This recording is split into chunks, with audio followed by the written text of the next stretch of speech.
Abran sus Biblias, por favor, en Juan capítulo 11. Juan capítulo 11. Vamos a estar viendo que Jesús resucita a Lázaro. Dice así: habiendo dicho esto, fue y llamó a María su hermana, diciéndole en secreto: el maestro está aquí y te llama. Ella, cuando lo oyó, se levantó de prisa y vino a él. Jesús todavía no había entrado en la aldea, sino que estaba en el lugar donde Marta le había encontrado.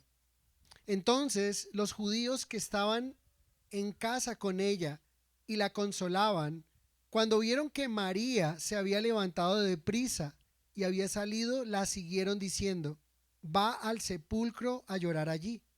María, cuando llegó donde estaba Jesús, al verle, se postró a sus pies diciéndole: Señor, si hubieses estado aquí, no habría muerto mi hermano. Jesús, entonces, al verla llorando y a los judíos que la acompañaban también llorando, se estremeció en espíritu y se conmovió y dijo: ¿dónde le pusisteis? Le dijeron: Señor, ven y ve. Jesús lloró. Dijeron entonces los judíos: mirad cómo le amaba. Y algunos de ellos dijeron: ¿no podía este que abrió los ojos al ciego haber hecho también que Lázaro no muriera? Jesús, profundamente conmovido otra vez, vino al sepulcro. Era una cueva y tenía una piedra puesta encima. Dijo Jesús: quitad la piedra. Quitad la piedra. Marta, la hermana del que había muerto, le dijo: Señor, hiede ya, porque es de 4 días. Jesús le dijo: ¿no te he dicho que si crees verás la gloria de Dios? Entonces quitaron la piedra de donde había sido puesto el muerto, y Jesús, alzando los ojos a lo alto, dijo: Padre, gracias te doy por haberme oído, y sabía que siempre me oyes, pero lo dije por causa de la multitud que está alrededor, para que crean que tú me has enviado. Y habiendo dicho esto, clamó a gran voz: Lázaro, ven fuera. Y el que había muerto salió, atadas las manos y los pies con vendas y el rostro envuelto en un sudario. Jesús les dijo: desatadle y dejadle ir. Señor, hoy venimos delante de ti con nuestro corazón dispuesto, nuestra mente también, nuestros sentidos, para escuchar tu voz, para obedecer, Señor, tu palabra. Hoy te ruego que podamos extraer el mayor ejemplo de estos versículos que encontramos, de este relato que encontramos tan poderoso, tan maravilloso. Y te pido, Señor, que nos dé la fe suficiente para creer en ti. Te amamos, te bendecimos y te adoramos en el nombre de Jesús. Amén. Hemos visto los primeros versículos, recordarán ustedes, que nos relatan un poco cuando Lázaro enferma y cómo las hermanas envían a solicitar que Jesús venga porque el que él ama ha enfermado. Pero las escrituras nos dicen que Jesús se quedó 2 días más en el lugar, y cuando llegó ya Lázaro había muerto y tenía 4 días de haber muerto, de haber sido sepultado. Y en todo esto también Jesús tuvo una conversación con Marta, donde Jesús se reveló a Marta como la resurrección y la vida. Marta le dijo al Señor que si él hubiese estado ahí, su hermano no habría muerto. Y el Señor le habló acerca de la importancia de creer en Él como aquel que puede dar vida eterna. De hecho, no le dijo: Marta, yo soy la resurrección y la vida, ¿entiendes esto? Sino que le dijo: ¿crees esto? Y ella respondió afirmativamente que creía, y ahí es cuando vemos el verso 28, que ahora el encuentro va a ser con María. El Señor va a consolar a María, el Señor va a bendecir a esta familia de una manera muy especial. Entonces, habiendo dicho esto, Marta, habiendo pronunciado que cree lo que Jesús le dice, dice: fue y llamó a María su hermana, diciéndole en secreto: el maestro está aquí y te llama. Me llama mucho la atención la forma en que Marta fue a llamar a María. ¿Sí? Dice que en secreto. La palabra podría traducirse como privadamente. ¿Sí? Marta está dándole este mensaje a María. Y pensando de alguna forma por qué Marta lo hizo de esta manera, por qué Marta lo hizo de esa manera discreta. ¿Sí? Y puede ser que el Señor, vamos a ver dentro del contexto, que es posible que el Señor le dijo que la llamara, pero que lo hiciera de esta forma, que fuera de una manera secreta, privada. ¿Por qué? Porque Jesús, al igual que esos hombres que estaban ahí visitándoles, Jesús quiere consolar a María. Jesús se va a revelar a María y de alguna forma no quiere tener ningún tipo de distracción quizá. Y por eso le dice que lo haga de una manera discreta. Y pensando en Marta un poco, conociendo su personalidad, hemos visto un poco de Marta, yo creo que pudo haber sido un poco difícil para Marta haber hecho esta misión de una manera privada, de una manera secreta. No sé si están de acuerdo conmigo, pero conociéndole un poco que Marta es la que habla, la que se queja de alguna manera, ¿cómo pudo haber dado este mensaje a su hermana? Pero algo que podemos ver aquí es que muchas personas están consolando a esas hermanas y el verso 19 dice que habían venido muchos judíos de Jerusalén. Y esta palabra de consolar es muy importante porque para hacernos una idea de lo que va a ocurrir aquí es prácticamente cuando tú asistes a un funeral. ¿Sí? Es como es ese ambiente que hay en un funeral, hay un doliente, hay una persona con ese profundo dolor por lo que ha sucedido y el Señor está en control de toda esta situación. Pero noten ahí el verso 28, la segunda parte, la forma en que Marta da el mensaje. Primero, discretamente, privadamente, ¿sí? Y miren cómo dice, el maestro está aquí y te llama. ¿Sí? Me encanta que Marta se refiere a Jesús como el maestro. La palabra maestro, la sabemos, es del griego didaskalos, ¿sí?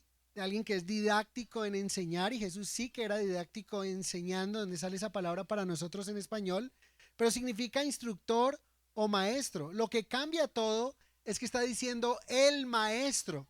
En esa época habían muchos rabinos, ¿verdad? Habían muchos maestros, pero había uno que era incomparable, y ese incomparable es Jesús. Él es el maestro, o sea, él supera a todos los maestros de esa época y de las épocas que hayan ocurrido, que han pasado a través de la historia de la humanidad. Muchos se han autoproclamado maestros y muchos han de alguna manera demandado ser escuchados, obedecidos, pero Jesús es el maestro. Él merece ser escuchado, él merece ser obedecido. ¿Y por qué él es el maestro? Podríamos decir que él es incomparable, como él no hay otro igual, porque todos estos maestros que nosotros conocemos, sabemos, pues vivieron en un tiempo de la historia, murieron y fueron sepultados, pero el maestro, ¿sí? Resucitó al tercer día. La muerte no pudo vencerlo y por eso él es el maestro. María no pregunta, miren allí el verso 29, dice, ella cuando lo oyó, se levantó de prisa y vino a él. Subraya la palabra de prisa, ¿sí? Es muy importante la forma, de hecho lo dice dos veces este pasaje, la actitud de María al obedecer al Señor. María pudo haber tenido alguna excusa para ir a donde el Señor, ella pudo haber dicho cualquier otra cosa, pero no lo hizo. Lo que hizo fue ir inmediatamente según escuchó la voz del Señor. ¿Podría tener María alguna excusa para no ir donde el Señor? ¿Qué creen ustedes? Marta viene y le dice, el maestro está aquí y te llama. ¿Pudo haber tenido María en medio de su duelo, en medio de su dolor, alguna excusa para no haber ido? ¿Piensan ustedes sí o no? Yo creo que sí. Le preguntaba eso a los maestros, ¿cuál podría ser esa excusa? Esa es una de las excusas que podríamos pensar inmediatamente, es el maestro está aquí y te llama. Dice, ¿y por qué no llegó antes? yo no voy a ir. Pero ella no hizo esto, ella obedeció inmediatamente por encima de sus emociones, por encima de sus sentimientos, del dolor tan profundo que estaba experimentando y que el Señor pudo haberle evitado. Porque todos sabemos, Marta lo ha dicho, María lo ha dicho, el Señor le pudo haber evitado ese dolor sanando a su amigo. Pero ella inmediatamente obedeció al Señor. Y esto podríamos notar allí como una aplicación es, ¿cómo estoy obedeciendo al Señor? Necesitamos obedecerle inmediatamente, sin excusas, ¿verdad? Muy importante. ¿Qué te está diciendo el Señor a ti? ¿Qué te está pidiendo? ¿Qué orden te ha dado? Y la respuesta y la pregunta es si estás o no respondiendo a su llamado también. El verso 30 dice, Jesús todavía no había entrado en la aldea, sino que estaba en el lugar donde Marta le había encontrado. Este verso nos permite ver, nos permite pensar que Marta ha llamado de una manera discreta a María, con dificultad para ella por su personalidad quizá, ¿verdad? Porque es más emocional, digamos, pero nos permite ver un poco que fue Jesús quien le dio la orden que lo hiciera de esta manera. Porque noten que el verso 30 nos dice que Jesús no se movió del lugar donde había tenido esa conversación con Marta. ¿Qué está haciendo Jesús? Pregunto, ¿qué está haciendo Jesús allí? Si Jesús no se movió, si Jesús no entró a la aldea y mandó a llamar a María, ¿qué está haciendo Jesús? Está esperando que María venga, ¿verdad? Él no se ha movido, él no ha ido a su casa. Recuerden, el verso 19 nos da que hay mucha gente que ha venido a la casa de Marta y de María. Entonces Jesús está esperando por María. Y sabes, esto nos habla de la espera que Jesús nos da a nosotros o hace por nosotros cada día también. Cuando Él nos llama y quiere tener esa comunión, esa intimidad con nosotros. Y María, afortunadamente, Marta y María son un ejemplo en este relato de la obediencia inmediata. Por un lado, Marta llevando un mensaje sencillo, claro, simple, ¿sí? Y por otro lado, María respondiendo a ese llamado. Piensen ustedes qué hubiese pasado si Marta no hubiese obedecido el mensaje del Señor. O sea, el Señor la envía a dar un mensaje y ella dice, no lo voy a dar. O simplemente se va a otro lugar. Se hubiera perdido su hermana la bendición de tener esto que vamos a ver, de haber visto a Jesús, de haber tenido esta conversación y mejor aún, de haber visto el poder de Dios obrando. Y por eso siempre es importante que nosotros obedezcamos al Señor cuando nos da un mensaje para compartir o en su defecto también cuando nos dice algo de lo cual deberíamos obedecer. Si una no hace su trabajo, pues priva a la otra de esa bendición. Y por eso aquí lo que vemos es una obediencia en ambas mujeres. Mi responsabilidad como pastor es enseñar, dar un mensaje, ¿verdad? Del corazón de Dios, de su palabra. ¿Cuál es la responsabilidad nuestra cuando escuchamos el mensaje del Señor? Sería obedecerle. Y sabes, eso es muy importante porque Pablo lo explica en Hechos capítulo 20, versos 26 al 27, y Ezequiel nos dice un poco acerca de esta relación de mensajero y de receptor de un mensaje. ¿Qué tal si me acompañan a Hechos 20, 26 y 27? Es lo que Pablo dice, la importancia de dar el mensaje cuando el Señor nos ordena hacerlo. Hechos 20, pueden escribir ahí los que toman nota. Hechos 20, 26 al 27 dice, por tanto yo os protesto en el día de hoy que estoy limpio de la sangre de todos, porque no he rehuido anunciaros todo el consejo de Dios. ¿Sabes? Como pastor yo puedo decir esto que Pablo dijo. Es muy importante nosotros cómo enseñamos la Biblia, y enseñamos la Biblia de una manera sistemática, vamos capítulo por capítulo, verso a verso. Y como Pablo lo dijo, yo podría también decirlo de alguna manera. Los que están aquí, los que se han alimentado aquí en la iglesia, escuchando semana tras semana la palabra de Dios en su contexto, capítulo por capítulo, verso a verso, Yo podría decir como Pablo lo dijo a estos ancianos, a protesto en el día de hoy que estoy limpio de la sangre de todos. ¿Qué significará esto de estar limpio de la sangre de los que le escuchaban? Significa que iba a venir un juicio, pero él está diciendo espiritualmente, yo estoy limpio del juicio. Ustedes deben de responder delante de Dios por lo que han escuchado, por el mensaje que han oído. Y hoy, iglesia, les digo, cada uno de ustedes son responsables por el mensaje que cada uno de ustedes ha escuchado. ¿Cuántas veces el Señor nos ha dicho obediencia? ¿Cuántas veces el Señor te ha hablado acerca de un pecado que deberías, una práctica de pecado que deberías abandonar? Y puedes estar allí siguiendo en esa práctica de pecado y viniendo cada 8 días, sabiendo que estás haciendo algo que no le agrada a Dios y vienes aún a la iglesia. Pero sabes, yo estoy inocente, soy limpio de la sangre de ustedes. Ustedes reciben mensaje tras mensaje y necesitan tomar el mensaje del Señor y obedecerlo inmediatamente. Pero miren lo que dice Ezequiel 33, 7 al 9, que es más diciente aún acerca de esto de dar un mensaje y de ser receptores de un mensaje también. El profeta Ezequiel dice, a ti pues, hijo de hombre, te he puesto por atalaya a la casa de Israel. Dios le está diciendo a Ezequiel que lo puso como un vigilante, como un vigía, como alguien que está en una torre vigilando, ¿verdad? Y está para advertir, dice, y oirás la palabra de mi boca y los amonestarás de mi parte.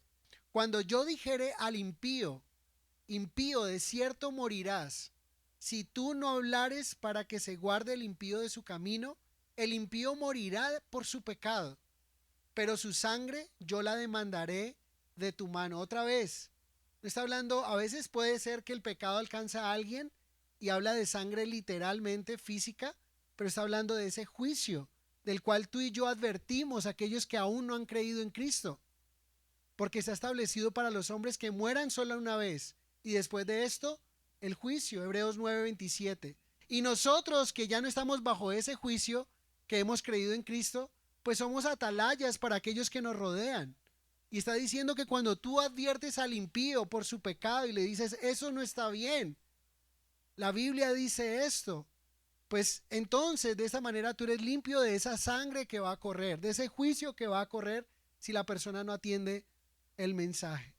Pero dice en el verso 9, y si tú avisares al impío de su camino para que se aparte de él, y él no se apartare de su camino, él morirá por su pecado, pero tú libraste tu vida. ¿Ven la responsabilidad que tenemos de compartir esta verdad que tenemos? Nosotros hemos sido salvados, hemos sido liberados de un juicio que ha de venir sobre la humanidad. Pero fuimos librados, fuimos salvados y ahora quiere el Señor que seamos atalayas para otros, que podamos advertir al impío que abandone su pecado. Entonces esto de Marta y María me gusta porque Marta obedece inmediatamente al Señor y María responde al llamado del Señor. Y yo te animo en esta mañana a que respondas al llamado del Señor.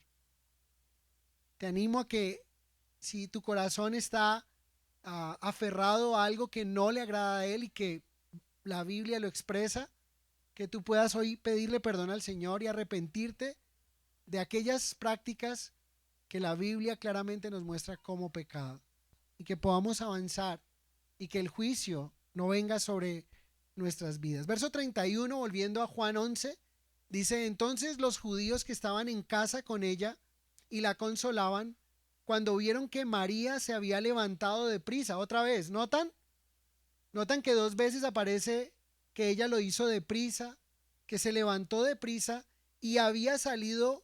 La siguieron diciendo, va al sepulcro a llorar allí.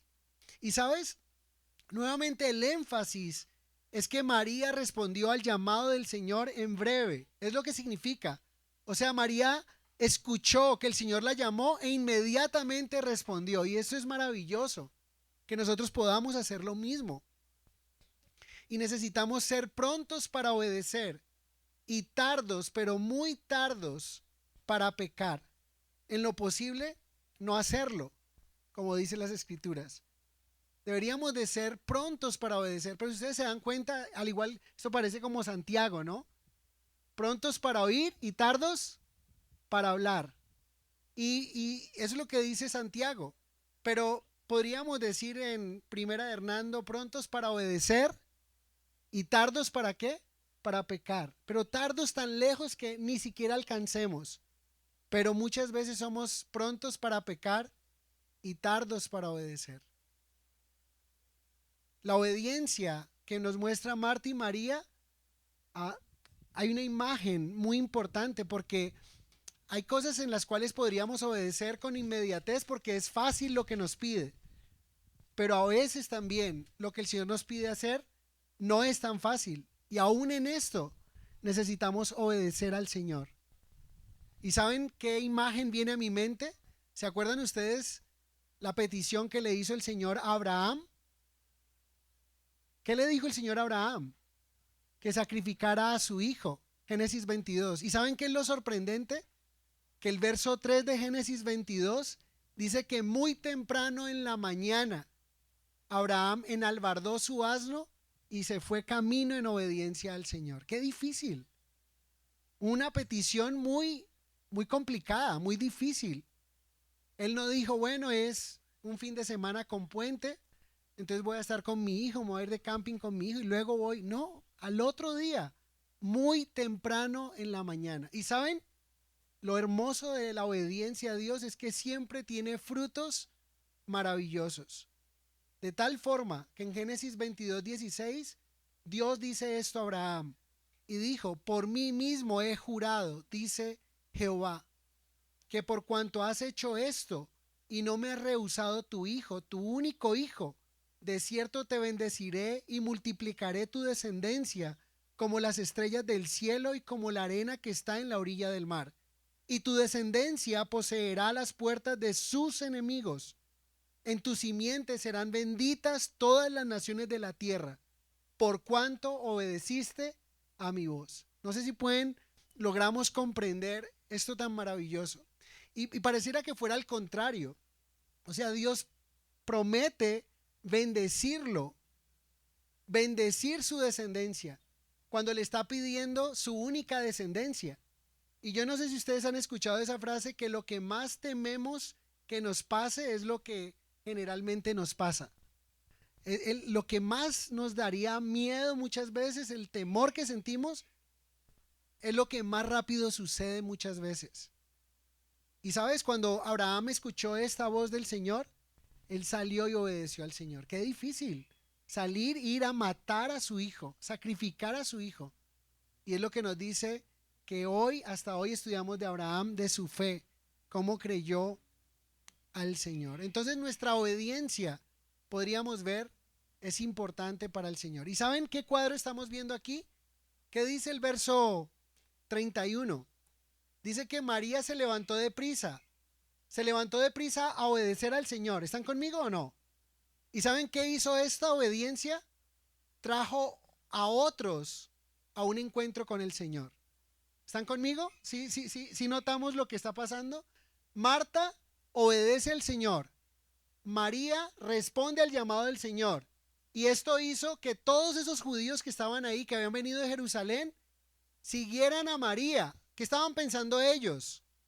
Ellos estaban pensando, otra vez le va a dar a María, está llorando, va a ir al sepulcro a llorar. Y muchos de los que estaban ahí, todos esos judíos que estaban ahí, se fueron detrás de María. Entonces nuestra obediencia trae a otros delante del Señor. Y ellos van a escuchar de Jesús, porque vamos a ver que Jesús va a hacer una oración.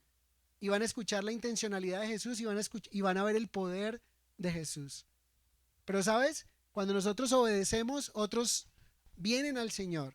Pero cuando nosotros desobedecemos, somos tropiezo para otros que lleguen al Señor. Tenaz.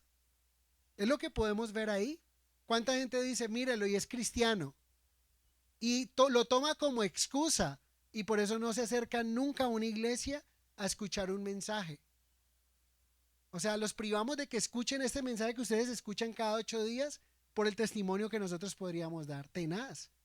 Pero María y Marta están siendo obedientes al Señor. Sabes, estamos en un mundo donde he escuchado, no sé si ustedes lo han escuchado, pero hoy día cuando no obedecemos al Señor, sino que obedecemos la voz de otros, la crianza de los hijos. No sé si han escuchado que alguien va a cambiar el pañal de su hijo y ya está de moda hoy día esta ideología de que tienes que hablar con tu hijo y le dices, le pides permiso para cambiarle el pañal. Porque de esa manera le estás diciendo que tú lo respetas y se imaginan, y hay gente haciendo esto.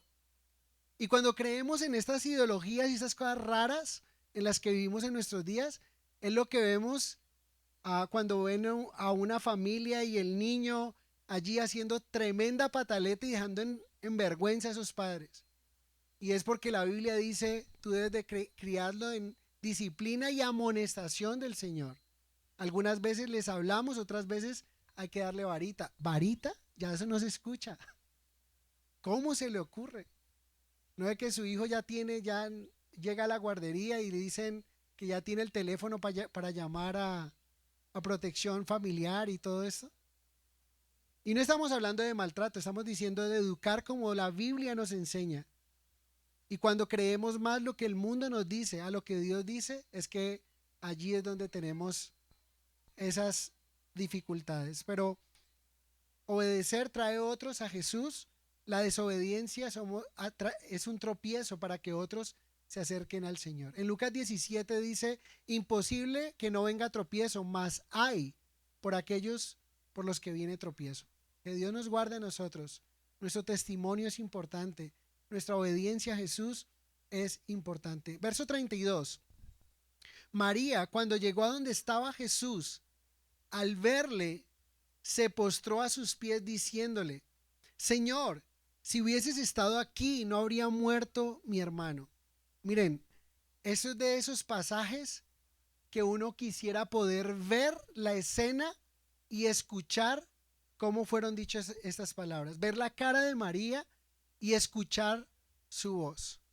¿Saben por qué? Porque algunos han visto esto como el reproche de María o como Marta lo hizo. O aquí la pregunta es, ¿fue un reproche de María hacia Jesús o fue una declaración de fe de María hacia Jesús? ¿Una declaración en qué aspecto?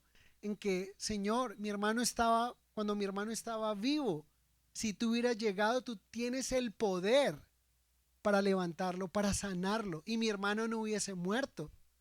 Pero lo primero que podemos ver aquí es que a María siempre la vemos a los pies del Señor, voluntaria o involuntariamente. Cuando Jesús estaba enseñando, ella estaba ahí a los pies del Señor. Y aquí podríamos decir cuando no tiene fuerzas, porque la palabra que significa se postró a sus pies, ¿saben qué significa? Literalmente significa se derrumbó. Y es que no es difícil imaginarnos esta escena. ¿Saben cómo es esta escena? Esta escena es, ella lleva un luto de 4 días y acaban de decirle que el Señor la llama. Ella corre donde está el Señor y se imagina cuando lo ve. O sea, ese golpe emocional cuando lo ve, ella en él ve esa esperanza, en él ve es su amigo, el que ama a su hermano, el que ama a la familia, y ella se derrumba, se desploma. ¿Han estado ustedes en algún funeral donde están allí los dolientes y hay un doliente muy importante pero no está ya sea en el país y viene al funeral? ¿Sí? Lo traen del aeropuerto, están esperando a que él llegue. ¿Han visto ese cuadro? O sea, cuando se mira a ese hermano con su hermana y su papá está ahí y yo te dije que vinieras antes, que te hubieras despedido. O sea, es como se derrumba y es conmovedor ver todo esto. Es impresionante y lo que hace María es que se desploma, se derrumba ante los pies del Señor. Es un cuadro muy conmovedor y muy especial. Pero noten que ella acompaña conscientemente, o sea, es como si sus piernas no le dieran. ¿Han visto personas que están en ese duelo, que están en el funeral y hasta se desmayan algunos? Han sufrido tanto y no tienen fuerzas. Y aquí hay una conexión muy especial al ver al Señor llegar. Pero sus palabras conectan con el estar ahí a los pies del Señor. Dice, Señor. La palabra Señor, ¿qué significa? O es la palabra que conocemos como Curios, que significa supremo en autoridad. Tú eres supremo en autoridad. Por eso creo que no son palabras de reproche, pero son palabras de confianza. Pero escuchen esto, es una confianza de alguna manera limitada. No sé si me doy a entender. Quiero que piensen en esto. Para Marta y para María, la única forma o Jesús tenía poder para sanar a su hermano. Pero al parecer Jesús no tiene, ellas no esperan que Jesús tiene el poder ¿para qué? Para resucitarlo. Por eso hemos estado hablando mucho de los pensamientos nuestros no son los pensamientos del Señor. Ellas querían que Jesús viniera a sanar a su hermano, pero Jesús venía a resucitarlo. Pero nadie en la escena está pensando que Jesús va a resucitar a Lázaro. Nadie se le ha venido esto en su mente. Y esta fe para ellas es como que solo Jesús puede hacer algo si está presente con nosotros. O sea, si Jesús está a kilómetros de distancia, no puede hacer algo. Si Jesús no está en el lugar, le impide hacer algo. Yo no sé si ustedes podrían comparar esta fe con la fe del centurión de Mateo capítulo 8. ¿Recuerdan? El centurión llega donde el Señor y le dice, mi criado está enfermo. Y Jesús se dispone a ir a la casa del centurión. ¿Y qué dice el centurión? Señor, date un momento, yo entiendo cómo funciona esto de la autoridad. Yo soy un hombre que tengo autoridad. ¿Sabes? Solo di la palabra y mi criado sanará. O sea, para este centurión, el Señor no necesitaba estar en la casa, ir hasta la habitación del criado para levantarlo. Para Marta y para María es, Señor, no llegaste cuando aún podías hacer algo. O sea, creen que Jesús podía sanarlo, pero no creían que Jesús podía resucitar a su hermano. Por eso cuando este centurión declaró esto, el Señor dijo que ni siquiera en todo Israel había hallado tanta fe. Y el Señor termina trayendo esa sanidad. Y yo quiero animarles a cada uno de ustedes. No sé si ustedes podrían comparar con su fe. Y si les pregunto, ¿cómo comparan su fe? ¿Como la de Marta y María o como la fe del centurión? Muchas veces yo me he visto como la fe de Marta y María, como que Señor, hay cosas que yo sé que el Señor puede hacer así, pero hay otras cosas que uno dice, uy no, pero es que ni el Señor puede, o sea, uno no lo dice, pero uno dice eso está tan difícil que ni el Señor lo hace, en su mente, en su corazón. Pero aquí estamos viendo que el Señor, aún la muerte, no es imposible para el Señor levantar a alguien de los muertos. ¿Qué es la situación que estás viviendo que está muerta? Que no hay esperanza, que ya hiede, que es de 4 días o más, o meses o años. Seguramente ya lo dejaste de lado y ya dijiste, no, aquí caso perdido. Pero el Señor nos va a mostrar en esta mañana que Él tiene todo el poder, que Él tiene toda la autoridad. Y yo te animo a que no limites el poder de Dios. Realmente créelo. Y me gustaría que pienses en esta mañana, ¿qué es eso de lo cual ya no hay esperanza? ¿Qué es eso de lo cual ya tú crees y ya te han dicho, o sea, no hay nada más que hacer? Piensa en ello y piensa si el Señor puede o no puede hacerlo. Y sabes, la noticia es que el Señor puede hacerlo, pero vamos a entender que debe estar alineado todo esto con su voluntad también. Verso 33. Jesús, entonces, al verla llorando y a los judíos que la acompañaban también llorando, se estremeció en espíritu y se conmovió al verla, y se conmovió, dice. O sea que aquí lo que vemos es, primero Jesús conoce nuestras lágrimas, ¿verdad? Dice que la vio llorando y esto me llamó la atención porque Jesús sabe, hoy era evidente, era él está viendo a María ahí llorando a sus pies, pero esto también nos da una aplicación que él conoce nuestro dolor y él sabe cuándo y por qué lloramos. Pero además él actúa para secar nuestras lágrimas. Eso es muy lindo. Jesús no solamente sabe cuándo lloramos y Jesús también sabe por qué lloramos, pero además de esto, él actúa para secar nuestras lágrimas. O sea, lo que hizo en esta familia al resucitar a su hermano. Él actúa para secar nuestras lágrimas cuando lloramos porque tenemos noticia de enfermedad, de muerte, pero él actúa y él callará de amor. Él se gozará y de alguna manera cambia nuestro lamento en gozo, ¿verdad? Entonces no solamente sabe, sino que también tiene el poder para actuar y secar nuestras lágrimas. Y saben, esta escena generó tres sentimientos en el Señor. Y una de ellas me sorprendió mucho y creo que ustedes también vamos a descubrir esta escena o ese sentimiento que Jesús tuvo.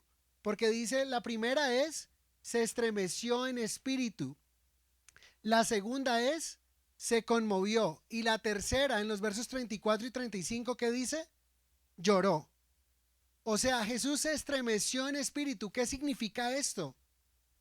Esto a mí me sorprendió, porque yo pensé que era que tenía un sentimiento que es el de conmoverse, el de tener compasión. Pero antes de tener compasión, él tuvo cólera, indignación, suspiró con disgusto. Y uno diría, ¿pero por qué? O sea, ¿qué le hizo al Señor suspirar con disgusto? ¿Qué le indignó al Señor al ver ese cuadro? Piensen en eso. Mandó a llamar, ¿será que le indignó que mandó a llamar solo a María y vinieron todos? ¿Qué le habrá indignado al Señor? Pensemos en esto. La respuesta es posible que no la logremos comprender del todo, pero algunos comentaristas piensan que lo que le indignó al Señor fue ver ese cuadro de desesperanza o ver ese cuadro que es lo que genera el pecado o la consecuencia del pecado y, y ver ese cuadro totalmente de desesperanza que va en contra o iba en contra de las enseñanzas que regularmente Jesús daba acerca de la resurrección y de la vida eterna. O sea, él los está viendo llorar. ¿Y cómo están llorando ellos? ¿Con esperanza o sin esperanza? Ellos están desconsolados. María está desconsolada. María en sus palabras le dijo, Señor, si hubieras estado aquí, mi hermano no habría muerto. O sea, hubo una ventana de oportunidad donde tú podías haber operado, pero ya no hay oportunidad. Y dicen algunos comentaristas, y en verdad puedo como que no me parece descabellado pensarlo, y es eso, es como que le indignó verlo a consecuencia del pecado, ver la desesperanza que todo ese cuadro que estaba allí era un cuadro de desesperanza. Entonces, esto nos permite ver que Jesús ve las lágrimas del desconsolado y se indigna por lo que causa ese dolor. En otras palabras, es como de alguna forma cuando tú ves a alguien que está sufriendo, ¿verdad? Y te puede indignar sabiendo que esa persona está sufriendo por una decisión que no debió tomar, que sabiendo la mejor decisión, optó por tomar una decisión en contra del Señor o fuera del Señor, y uno le da dolor, o sea, le indigna decir, ¿por qué esto? Pero por otro lado, Jesús no solamente se quedó allí, en esa indignación, miren que también fue conmovido. La palabra conmovida ahí tiene que ver a que Él se compadece de aquellos que sufren. Él se compadeció de María también. ¿Han escuchado esa frase que Dios odia el pecado, que ama al pecador pero odia el pecado? Algunos teólogos, buenos teólogos, tienen como problema con esa frase, pero de alguna forma podría verlo allí reflejado. La pregunta es, ¿por qué el Señor se indignó? Es lo que estamos tratando de alguna forma resolver, y podríamos ver que los estragos del pecado es lo que a Él le indigna, ¿verdad? Pero por otro lado, ¿qué lo conmovió a Él? Ver a María llorando. ¿verdad? Y él inmediatamente está conmovido. Y esto nos habla a nosotros lo que Jesús dijo en Mateo 5:4, cuando dijo, bienaventurados los que lloran porque ellos recibirán consolación. Y al igual que Jesús, debemos sentirnos indignados de los estragos que causa el diablo, el pecado, pero también debemos conmovernos por aquellos que caen en esas trampas y sufren por las consecuencias del pecado. O sea, no deberíamos de ser indolentes. Muchas veces nos quedamos solamente, han escuchado algunas personas que se dan cuenta de alguien que está sufriendo por una mala decisión como consecuencia del pecado y la respuesta es, ¿quién lo manda? ¿Sí lo han escuchado o no? Ah, ¿quién lo manda? Se lo buscó, ¿verdad? Y el Señor no quiere que tengamos esa indolencia. Por el contrario, el Señor quiere que nosotros podamos condolernos con aquellos que sufren, que tengamos esa compasión. Claro que podemos sentir indignación, esto no debió pasar, no debió pasar, pero la realidad es que pasó y ahora lo que tenemos que hacer de alguna forma es consolar y no simplemente quedarnos con esa indignación. Pero Jesús fue más allá, se estremeció, se conmovió y lloró, versos 34 y 35, y dijo, ¿dónde le pusisteis? Le dijeron, Señor, ven y ve. Jesús lloró, lo que nos dice. Y sabes, aquí viene otra pregunta de los estudiosos. ¿Por qué Jesús lloró? Porque es que ellos lloraron porque no había nada más que hacer con Lázaro. Entonces Jesús lloró porque no tenía fe. ¿Por qué Jesús lloró si él iba a resucitar, si sabía que iba a resucitar a Lázaro? Pues Jesús lloró porque él se conmueve y eso es parte que nos muestra la humanidad del Señor.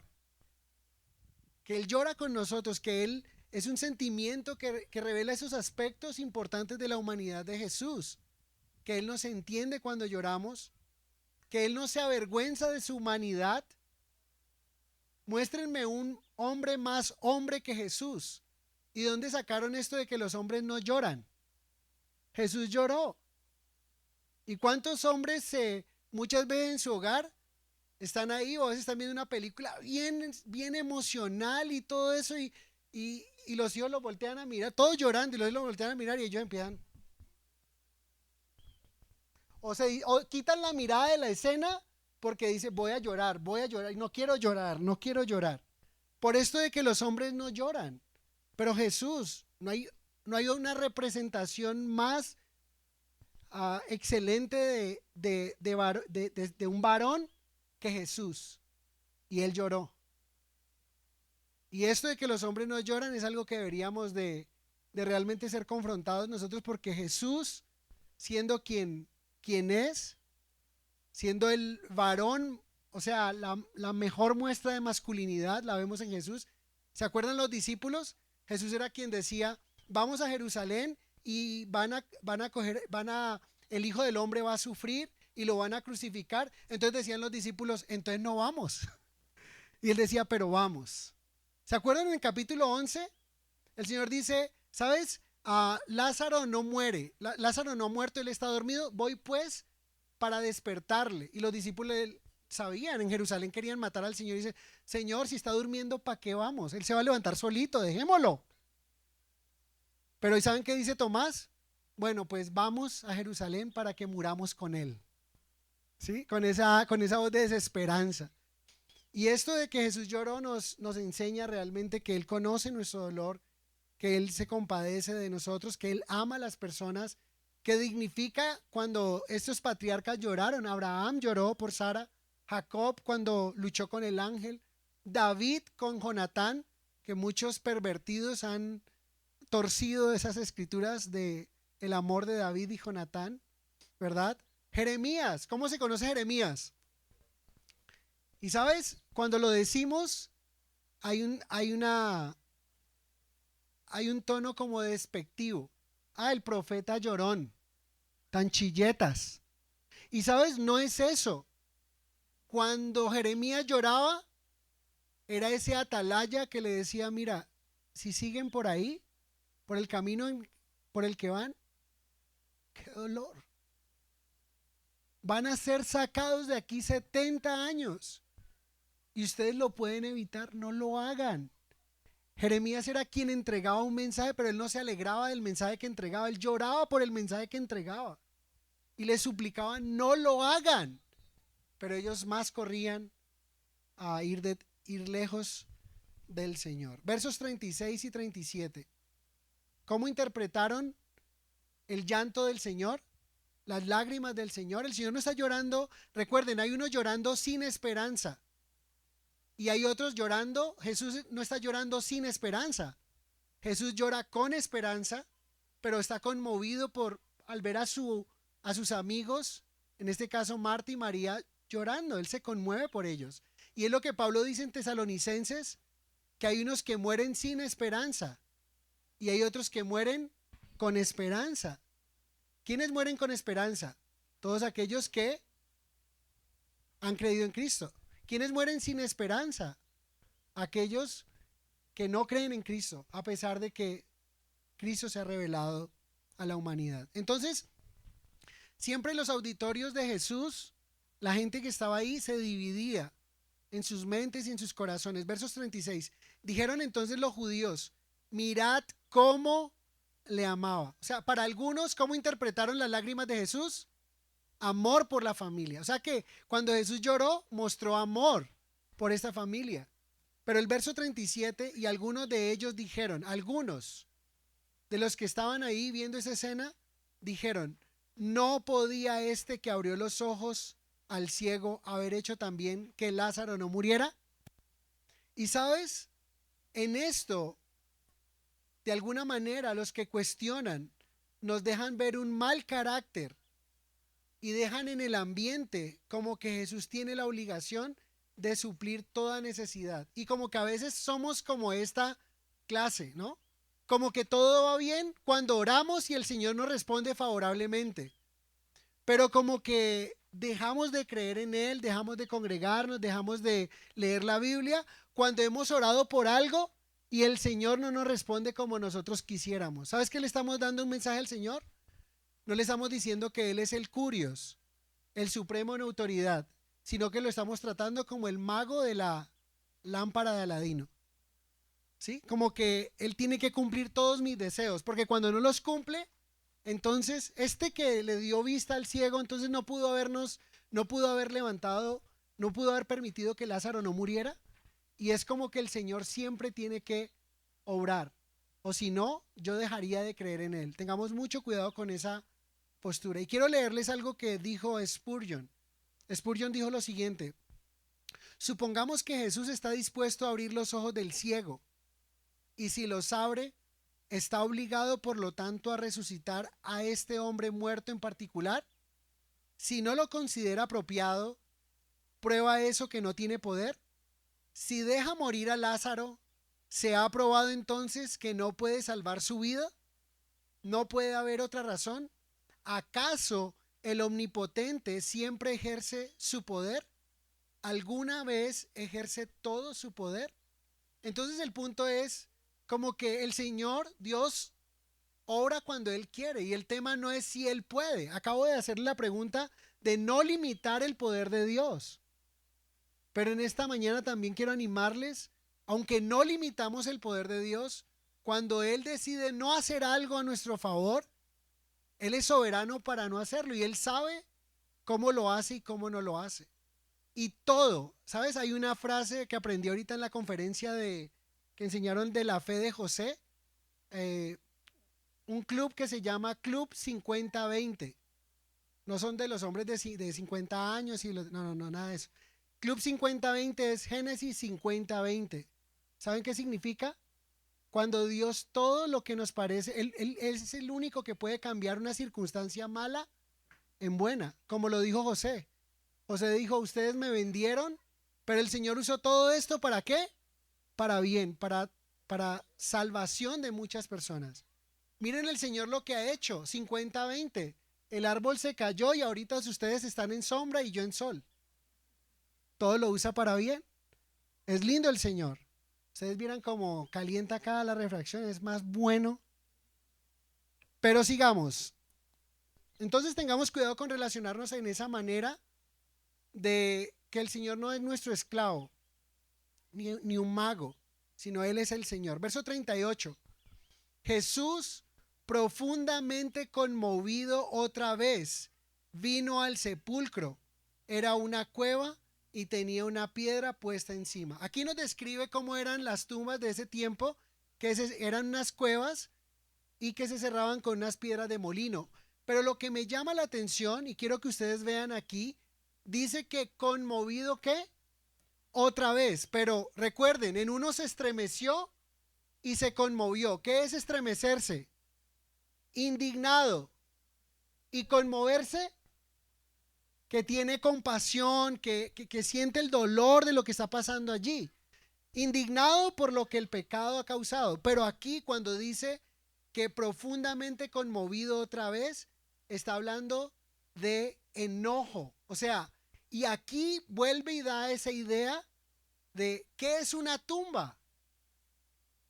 O sea, le muestran dónde lo pusiste y le muestran la tumba, y la tumba es prácticamente la consecuencia del pecado. Porque la paga del pecado es ¿qué?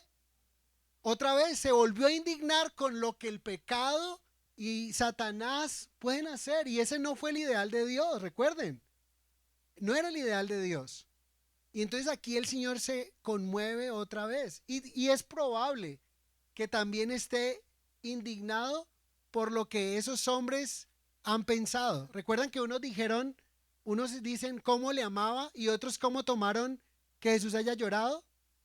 Como si no podía que había dado vista al ciego evitar que este hombre muriera. Y miren, ese pensamiento viene vez tras vez a nuestras vidas. ¿Por qué el Señor nos permite pasar por cierto dolor? ¿Acaso Él no lo puede evitar? ¿Acaso Él no tiene el poder para evitar que no pasemos por ese dolor? Claro que Él puede evitarlo. Y si no, Él también quiere enseñarnos algo.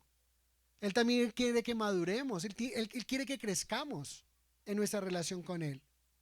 Y sabes, esos son la tumba, son los estragos de Satanás, la consecuencia de la incredulidad de Adán y Eva, ¿verdad? Entonces, verso 39, dijo Jesús, quitad la piedra. Marta, la hermana del que había muerto, le dijo, Señor, hiede ya, porque es de 4 días. ¿Notan que para Marta el poder del Señor está limitado? Ella acaba de confesar en el verso 27, Jesús le preguntó, ¿crees esto? Yo soy la resurrección y la vida. El que esté muerto, el que vive y cree en mí no morirá eternamente. ¿Crees esto? Y ella responde afirmativamente. Pero aquí está diciendo, ella es la que lo interrumpe, le dice, Señor, ¿qué haces? ¿No te das cuenta de lo que haces? Y aquí hay una aplicación bien interesante. Es como que Jesús se va a revelar a ellos. No solamente declara ser la resurrección y la vida, sino que se va a mostrar como la resurrección y la vida. Y la única que lo detiene es Marta. ¿Saben por qué? Porque Marta y todos los asistentes están pensando cualquier cosa, menos que Jesús está dando la orden de quitar la piedra para resucitar a Lázaro. Ella podría estar pensando como algunos que dicen, o como, quiten la piedra porque quiero ver a mi amigo para despedirme por última vez. Y dice, no sabes lo que estás diciendo, o sea, ya hiede. Es terrible lo que va a salir de allí. Y es lo que pudo haber pensado. Pero Jesús está diciéndolo porque Él va a resucitar a su amigo. Y miren cómo no coincide la forma en que Marta llama a Jesús con las palabras que le dice. ¿Qué le dice? Señor. ¿Qué significa Señor? Supremo en autoridad. Quiten la piedra. Señor, ¿acaso no sabes que es de 4 días? ¿Se acuerdan de Pedro? Pedro, mata y come. ¿Y qué dijo Pedro? No, Señor. O sea, supremo en autoridad. No. O sea, ¿es o no es supremo en autoridad? Y a veces el Señor simplemente le decimos Señor como un cliché. Supremo en autoridad, pero nos dice algo, nos ordena algo y decimos, ¿acaso no te das cuenta de lo que me dices? ¿Se imaginan a Abraham? Abraham, sube a este monte que te mostraré y sacrifícame a tu hijo, a tu único hijo. Y que él le diga, no, Señor, ¿acaso no te das cuenta de lo que me pides? Y claro que Él sabe lo que nos pide. Y Él sabe el fruto tan grande que trae la obediencia en nuestras vidas. Pero nosotros nos perdemos de esa bendición cuando le decimos no, Señor. O cuando, o cuando simplemente le decimos Señor, pero no lo creemos en nuestro corazón. No seamos incoherentes. Cuando le decimos al Señor, Señor, le estamos diciendo, tú tienes toda la autoridad. Tú tienes la última palabra. Y lo que tú digas, yo quiero hacerlo. O yo voy a hacerlo. Verso 40. Jesús le dijo, ¿no te he dicho que si crees, verás la gloria de Dios? ¿Cuál es la palabra que más se repite en el Evangelio según San Juan? Creer. ¿Y sabes qué le está diciendo? Marta, no seas incrédula. Marta, te lo he dicho. ¿Cuántas veces tengo que decirte que si crees, verás la gloria de Dios? Estás en incredulidad. Me has dicho que soy Señor, pero no crees realmente en lo que estoy haciendo. Descansa. Déjame orar. ¿Y sabes cuántas veces cuántas veces el Señor nos debe decir lo mismo? Qué bueno que podamos confiar. Y sabes lo que está diciendo Jesús es que la fe en Él libera nuestra comprensión de las Escrituras. Que la fe en Él abre el camino para la actividad del Espíritu Santo en nuestras vidas. Cuando nosotros creemos, le damos esa libertad al Espíritu Santo para que transforme. Pero sabes, a veces pensamos que el Señor necesita ayuda, como hizo Sara con Abraham. Y entonces metemos mano y no creemos realmente. Creemos de dientes para afuera, pero no creemos en el corazón que Dios puede hacerlo todo. Y por eso el Señor está diciendo, ¿cuántas veces te he dicho? ¿Cuántas veces Jesús tiene que decirnos algo para que obedezcamos? Qué bueno que pensemos en esto. Versos 41 y 42. Dice, entonces quitaron la piedra de donde había sido puesto el muerto. Y Jesús, alzando los ojos a lo alto, dijo, Padre, gracias te doy por haberme oído. Yo sabía que siempre me oyes, pero lo dije por causa de la multitud que está alrededor. ¿Para que qué? Para que crean que tú me has enviado. Hay una palabra que yo uso mucho. ¿Saben cuál es esa palabra? Y noten si esa palabra está soportada o no en los evangelios, y Jesús lo hizo. Esa palabra es intencional. ¿Cuántas veces necesitamos ser intencionales en lo que hacemos? Jesús oró en voz alta de una manera que no para que el Señor le escuche. Él no tiene que gritar para que el Padre lo escuche. Él habló en voz alta, hizo una oración en voz alta intencionalmente para que la multitud escuche quién es Él, la autoridad que Él tiene, el poder que Él tiene y la unidad que tiene con el Padre. Porque Él dice, yo sé que siempre me escuchas, no a veces. Tiene una comunión única Jesús con el Padre. Y sabes, esto me regala una aplicación para nosotros. ¿Cuántas veces nosotros pecamos en esto o somos tan ingenuos que no somos intencionales? Damos por sentado que la gente ya lo sabe. No, damos por sentado que la gente ya sabe que yo oré por mis alimentos. ¿Y qué tal si oro intencionalmente por los alimentos? Y al orar intencionalmente, pero no para echar sátiras y perdón a estos que nunca oran por los alimentos, no, para traer una atención hacia, en verdad, qué bendición, damos por sentado que están ahí, comemos como animales. Cuando tenemos la bendición de levantar nuestra mirada al cielo y decir, gracias, Señor, por estos alimentos. Gracias por la provisión. Estamos viviendo tiempos de angustia. Tiempos donde aquí estamos relajados. Bueno, más o menos relajados. Pero en el Medio Oriente ni se diga. Y proféticamente todo lo que está pasando y a veces ni cuenta nos damos. Y sabes, no somos intencionales. Damos por sentado que el que está a mi lado lo sabe. Yo no debo dar por sentado esto. Yo necesito ser intencional. ¿Y cómo podemos ser intencionales? cuando damos testimonio intencionalmente, cuando nos relacionamos con los que no conocen a Cristo, intencionalmente lo hacemos también, con el ánimo de que ellos reciban el regalo de la salvación. Entonces es muy importante que seamos intencionales. Pero sabes, a veces no somos intencionales y somos tan desprevenidos, otra vez en lo mismo. No somos intencionales en captar la atención para que otros vean a Jesús a través de eso que hago. Pero somos tan desprevenidos que somos imprudentes y caemos en la trampa que el enemigo nos pone muchas veces en situaciones de casa, de testimonio, y terminamos siendo tan mal testimonio para el vecino. Y no somos intencionales en ser buen testimonio, pero somos tan desprovistos, tan dejados en que las cosas se den y simplemente que otras personas no puedan ver al Señor, pero peor aún, ser tropiezo para aquellos que no conocen al Señor. Ingenuos en dejarnos llevar. Versos 43 y 44. Y habiendo dicho esto, clamó a gran voz. Otra vez, ¿qué hizo?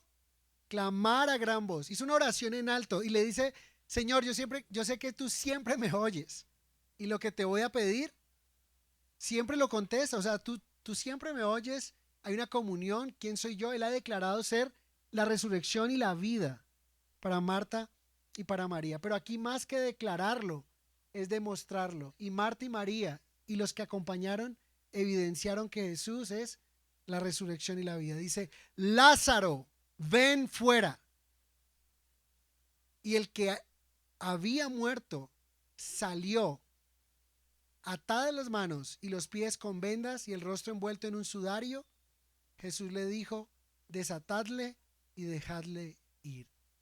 Jesús no solo fue intencional en que las personas puedan escuchar su voz y así conocer quién es Él y su comunión con el Padre, sino que también fue intencional en mostrar, ¿verdad?, quién es Él y demostrarlo. Él está demostrando quién es Él. Entonces, nosotros también deberíamos seguir el ejemplo del Señor. Miren, el Señor le habló a un muerto como si estuviera vivo. El texto varias veces dice que el que había muerto, el que estaba muerto. ¿Y cómo le habló el Señor a Lázaro? Como si estuviera vivo. Él es el único que puede llamar las cosas que no son como si fueran. Lázaro, ven fuera. Verso 44. Y el que había muerto salió atadas las manos y los pies con vendas y el rostro envuelto en un sudario. Jesús le dijo: desatadle y dejadle ir. ¿Qué podemos ver en esto? Que el Señor Jesús levantó milagrosamente a Lázaro de los muertos, pero no removió las vendas que Lázaro tenía de la misma forma. Entonces, cuando dice Lázaro, ven fuera, ¿qué nos imaginamos? ¿Cómo salió Lázaro? Así. ¿Sí o no? ¿Cómo más pudo haber salido si estaba envuelto en vendas con un sudario en su cara? Es la única forma que pudo haber salido. Y sabes, lo que nos muestra aquí es que Jesús, Él hace lo que el hombre no puede hacer, pero Él no va a hacer, o muchas veces pide que nosotros cooperemos con Él en hacer lo que nosotros podemos hacer, lo que Él nos ha dado para hacer. En este caso, la salvación es algo que solo Dios puede dar. Pero la pregunta es: ¿por qué lo levantó de los muertos de esa manera milagrosa y por qué no le quitó las vendas así? O sea, que salieran las vendas y que ya no estuvieran amarrando y atando más, sino que llama a estos hombres para que lo desamarren. Yo creo que lo hace con el ánimo que comprueben que no es un espíritu, que no es un espanto, sino que cuando lo estén desamarrando, ¿se imaginan? ¿Y cómo olía? Y lo tocan. Y por eso es muy importante lo que el Señor hace allí. Pero importante porque eso nos enseña que el Señor no nos necesita, pero Él quiere usarnos. Él no los necesita a ellos. Pregunta: ¿Él los necesitaba si ellos no lo desamarraban, si ellos no le quitaban las vendas, ¿Él no podía haberlo hecho? Claro. Su gloria pudo haber que deshiciera las vendas, que el sudario cayera por allá, lo que fuera. Él no nos necesita, pero ¿saben lo lindo? Él quiere usarnos. Pregunta, él necesitaba, todo empezó con un mensaje de Marta. Él necesitaba a Marta para que le diera el mensaje a María, para que María viniera y para que toda esa gente escuchara y creyera. No, Jesús en su espíritu pudo haber llamado a María y decirle: María, ven, desde donde estuviera, y le hubiera traído. Es más, no necesitaba a María para que la guiaran, porque esos chismosos fueron por chisme, pero salieron bendecidos creyendo en el Señor. Pero sabes, no la necesita ella, él simplemente hace algo en el cielo y vienen, como ocurrió en el día de Pentecostés, que le reunió una cantidad de gente para que escucharan el mensaje. Él no nos necesita, pero saben, él quiere usarnos, y eso es maravilloso del Señor. Entonces, muy especial que nosotros podamos unirnos. Como conclusión, vemos que hay una invitación a creer que ocurre a lo largo de esta narración, en el verso 4, 15. Los discípulos son llamados a permanecer en medio del peligro. A Marta se le pide ir más allá de su formulación teológica, ¿sí? Y creer, porque ella tenía una teología, pero ella necesita ir más allá y está viendo una revelación.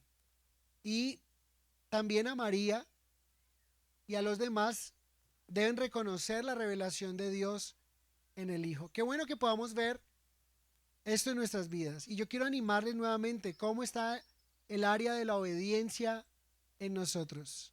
¿Cuántas veces el Señor tiene que decirnos algo para que creamos? Y recuerde, no limite el poder de Dios en su vida, en su matrimonio, en su familia, en un asunto personal. No lo limite, porque Él tiene el poder para hacerlo. Amén.